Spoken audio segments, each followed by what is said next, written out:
ഒരു മനുഷ്യൻ്റെ ജീവിതത്തിലെ കാണേണ്ട സ്ഥലം തന്നെയാണ് ജബൽ നൂർ. മക്കയിലെ ഏറ്റവും വലിയൊരു പർവ്വതം. 200 മീറ്റർ ഉയരത്തിലാണ് ആ ഗുഹ ഉള്ളത്. ഭൂമിയിൽ നിന്ന് 200 മീറ്റർ ഉയരത്തിൽ. അത്രയും ഹൈറ്റിൽ അവിടെ 40 വയസ്സായപ്പോൾ തീർത്തും പ്രവാചകൻ മക്കയിൽ നിന്ന് ഒറ്റപ്പെട്ടു. നബി സല്ലല്ലാഹു അലൈഹി വസല്ലമയ്ക്ക് ചെറുപ്പം മുതലേ ഇത്തരം ആചാരങ്ങളോടും അനുഷ്ഠാനങ്ങളൊക്കെ ഒരു വെറുപ്പുണ്ടായിരുന്നു.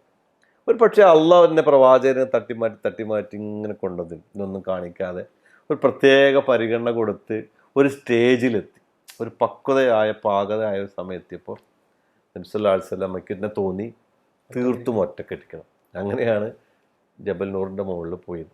പഴയ കാലത്ത് സ്റ്റെപ്പ് കയറിയിട്ട് വേണം പോകാൻ.